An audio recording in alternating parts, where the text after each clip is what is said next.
Hammaga assalomu alaykum. Bugun bizda iPhone 16 qo'limizga yangi ochilmagani kelib tushdi va buni biz bugun ochamiz. Va eng asosiy joyi nima uchun bular narxlarda farq qilyapti? Koreyskiy, dubayskiy, amerikanskiy, kanadskiy va Gonkong deganigacha bor ekan. Bugun sizlar bilan bu qanaqasi va qaysi birini olish afzal va hozirgi kecha kunduzda narxlar qanday? Buni hammasini bilib olamiz. Undan tashqari biz chestni obzor qilamiz. Ya'ni menda bunga bo'lgan hech qanday nima yo'q, ya'ni bu reklama emas va men buni sizlarga maksimum haqiqat tarafdan ko'rsatib berishga harakat qilaman do'stlar. Va qo'shimcha ravishda bizda bunga qo'shimcha barcha aksessuarlar bor. U aksessuarlarni ham obzor qilamiz, narxlar bilan tanishtiraman va sizlar bilan bugun mazza qilamiz. Yangi iPhone ochganda bo'ling. Bugun bizda obzorda eng asosiy qahramonimiz iPhone. Uni ustiga shisha, unga esa chexol, unga yana boshqa xil shisha va zaryadchik. Busiz menimcha imkoni yo'q, chunki yaxshi zaryadchik bilan uzoq muddat batareykani hayotini ta'minlash mumkin. To'g'ri kelgan zaryadchikka qo'yib tashlavermaylar do'stlar. Demak, hammasini bir chetga olamiz va iPhone dan boshlaymiz. Nima uchun bu yerda kamera? Sababi bilamizki, iPhone'ni ko'p maqsadlarda olishadi va ulardan eng asosiylardan biri bu ijtimoiy tarmoq va boshqa masalalarda kamerasidan ko'p foydalanishadi. Bilamizki, kamera bo'yicha Sony hozirgi kunda yetakchi va bugun biz sizlar bilan buni kamerasini eng asosiy e'tibor qiladigan joylarimizdan biri bo'lishini bildirib o'taman. Do'stlar, demak, bu birinchi navbatda qaysi degani bo'ladi. Ya'ni ishlab chiqarish va qayerga mo'ljallangan? Bu Eurotest deyiladi. Ya'ni bu 1 yillik garantiyaga ega va bitta sim karta va eSIM bilan jihozlangan. Xo'p do'stlar, men o'zim juda ham obzorchilikka da'vo qilmayman. Bu meni birinchi obzorlarimdan emas u, lekin bu yana bir obzorlardan biri bo'ladi do'stlar. Xo'p, kelinglar endi ASMR qilib ko'ramiz shuni ovozini.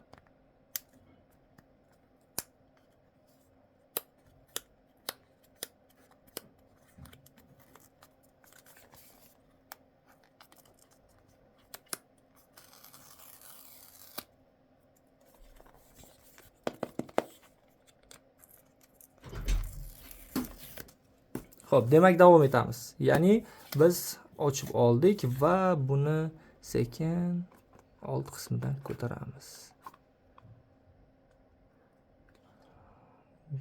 Bu haqiqiy go'zallik deyishimiz mumkin. Bir necha yildan beri iPhone'ga bu narsani ta'kidlaymiz. Deyarli o'zgarish yo'q. Bu ochiqchasiga prezentatsiya yoki bo'lmasam o'sha obzor qilyapmiz. Bizga ochiqchasiga suhbat bo'ladigan bo'lsa, o'zgarish deyarli yo'q, lekin juda go'zal. Mayli.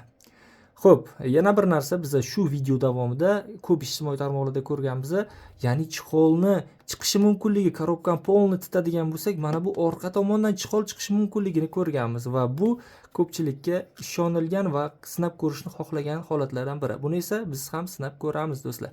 Demak, mana orqa tomondan tomosha qilinglar, bir mazza qilinglar. Xo'p, yangi. Bismillah. Xo'p, do'stlar, tashqi ko'rinishdan oldingilardan juda ham farq qilmaydi. Biz bu yerda juda ham katta farqni ko'rmayapmiz, lekin mana bu narsa bu yerda 16 da qo'shilgan qismlardan biri. Ya'ni o'sha fotoda biz buni yaqin uzoq qilsak bo'ladi. Xo'p do'stlar, ovozini eshiting. Demak, ASMR. Wow. Xullas, bu ham o'zi shu videomizda ham sifatini baholab o'tasiz. Bu ko'rib turganingizdek S23 da videoga tasvirga olinmoqda 4K 60 fps da. Demak, biz buni ochib oldik va birinchi yoqishni amalga oshiramiz. Bismillahirrohmanirrohim. Mana bu boshqa gap. iPhone bilan juda ham ko'p yomon xotiralarim bor va yaxshi xotiralarim bor. Ulardan biri, ya'ni yomoni desak bo'ladi, oxirgi iPhone X chiqqan paytim Amerikadan zakaz qilib Toshkentda bir tanishimiz orqali oldirganimda yetib kelganda va men shunday ochib, yoqib, iCloud'larimni qo'shib 60 GB xotirada ma'lumotlarim bor edi. Ularni Wi-Fi dan yuklab olish uchun qo'yib qo'yganimda deyarli yuklab bo'linmas bir kundan keyin iPhone qotib qolgandi va u brakka chiqib qolgandi va men uni Amerikaga yana qaytarib yuborgan edim servis xizmati uchun. Xo'p, do'stlar, mayli. U yomon xotiralarni eslamaymiz va yaxshisiga qaytamiz. Xo'p, ketdik.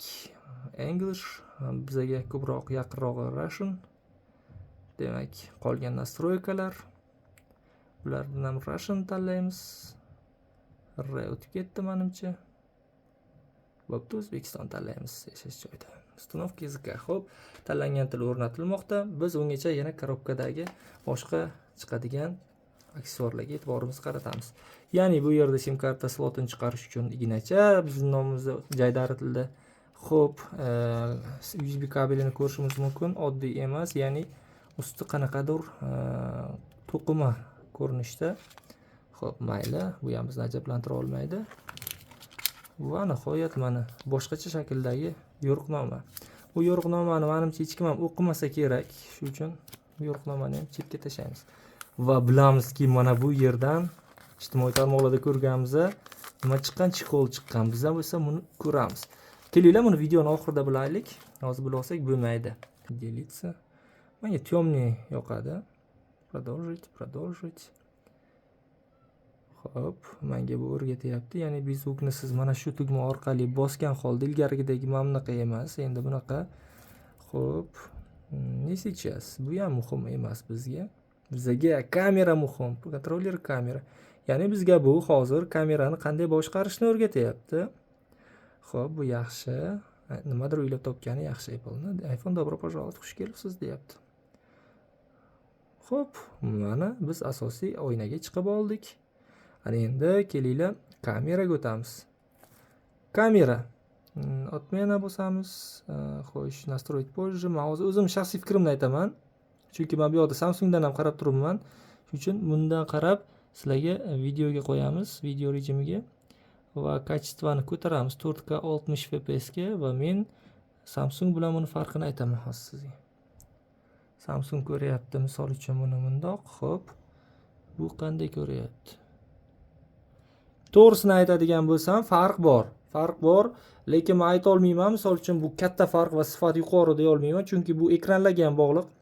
Chunki iPhone boshqacha ranglarni his qilyapti, Samsung esa boshqacha. Buni ekraningizda ham ko'rib turibsiz. Misol tariqasida aytadigan bo'lsak, ya'ni Samsung uni yanada yarqilashtiryapti, sochniylashtiryapti. Samsung esa buni tabiiyroq ko'rsatishga va qanday bo'lsa shundayligicha ko'rishga harakat qilmoqda. Yomon emas, buni hali buni ko'p marotaba amalda sinab ko'ramiz va maqsadimiz ham shu, bu iPhone sotib olishimizdan. Shuning uchun albatta buni yana fikrlarimni aytaman. Do'stlar, xo'p, biz buni ochib oldik, nastroyka qilib oldik. Endi esa uni sarposini kiydiramiz. Ya'ni bizda Milliard 7 kompaniyasidan mana shunaqa chexollar bor. Ochamiz, ko'raylikchi qanaqa.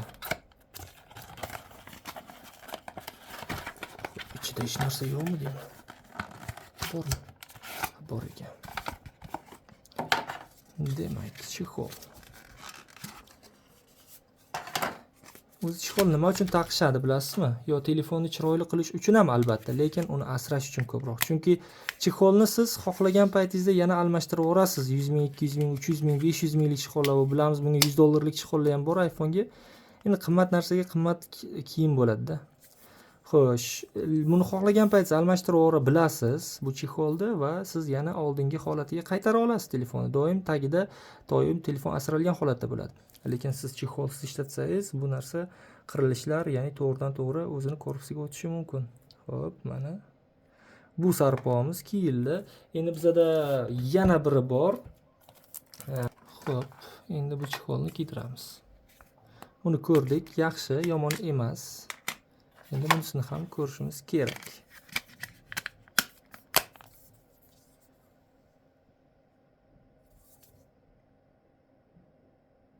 Yaxshi, menga bu ko'proq yoqdi. Bu menga ko'proq yoqdi. Sraz aytaman. Demak, bizda mana bunaqa zaryadchik bu. Bu yevropeyskiy vilka emas. Yevropeyskiy vilka degani bilasizlar, 3 talik bo'ladi. Bu yevropeyskiy vilka emas, original tozasi. Bu demak oddiy o'zimizning vilka. Xo'sh, mana bunda ham ko'rib turganingizdek zaryadchikni bir kun shunaqa mazza qilib ochaman deb o'ylamayman. To'g'risi, men uncha mazza qilmayman bu narsalardan, bunaqa ochishlardan, lekin mazza qiladiganlar bor. Ekran ortidan kimdir mazza qilsa qilsam bo'laman. Mana zaryadchik. Originali qanday ko'rinishda bo'lishini ko'rib qo'yinglar do'stlar.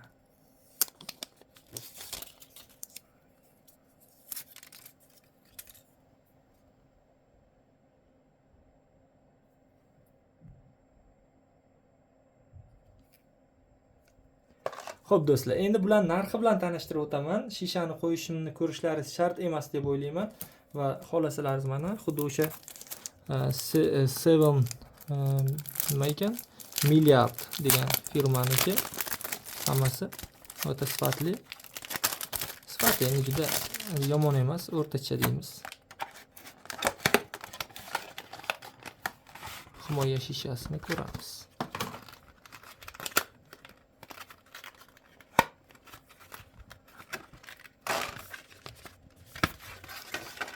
Korobkaning ichida yana korobkalar. Xo'p, keraksiz musorga tashlab yuboriladigan ko'p narsalar chiqqanini yoqtirmayman. Bu menimcha o'sha spirtli hamma narsalari qo'shimcha tozalash uchun. Bu esa shishani o'zi. Xo'sh, mana.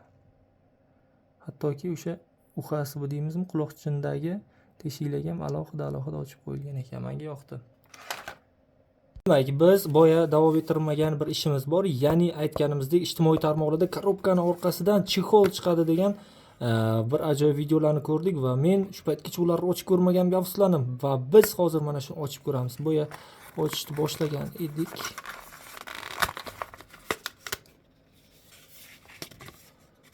Vau, chexol! Haqiqatdan ham yolg'on ekan. Do'stlar, internetdagilarga ishonmanglar. Men buni o'zim olib solib qo'ydim va sizlarga shuni tushunishlaringiz uchun video qilib ko'rsatdim. Ular mendan ham ko'ra akkuratni qilib ochishadi va shunday chexollarni solib qo'yib, sizni vaqtida iPhone'ingizni orqasini ochib ko'rmaganingiz, korobkangizni titib ko'rmaganingizga afsuslantirishadi va ko'pchilik kerak bo'lsa, o'zini eski qurilmasini, korobkasini topib, uni ochib ham ko'rishga ulgurishdi va har doim ham internetda ko'rganlaringizga ishonavermanglar, lekin bu 100% fake ekan. Bu men o'zim sotib olgan chexolim, buning ichidan hech narsa chiqmadi do'stlar. Endi buni eng asosiy joyi narxlari bilan tanishamiz.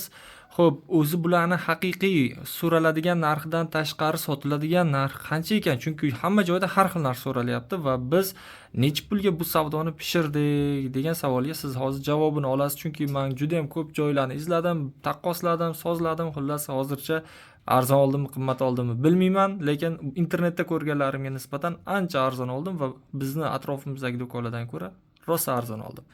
Xo'p, ushbu telefon Malika bozoridan, magazinlardan olindi.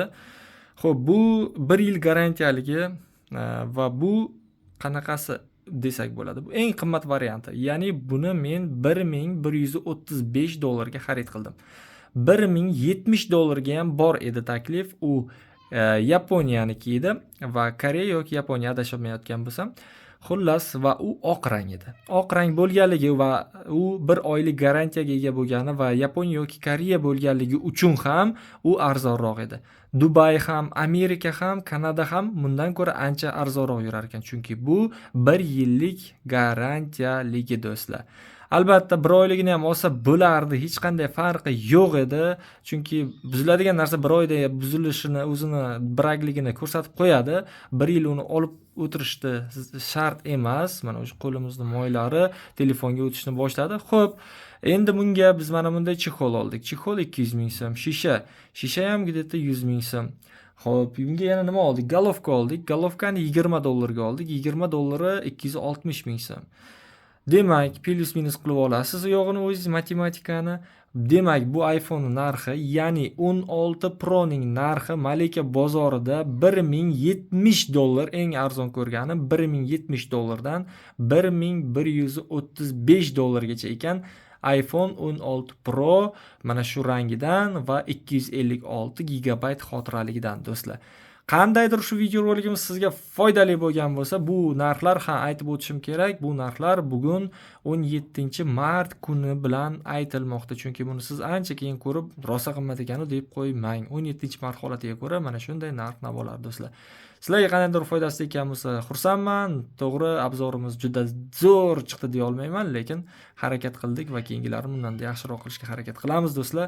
Yoqqan bo'lsa like, kommentariya va sizni ko'rganimdan g'oyibona bo'lsa-da xursandman.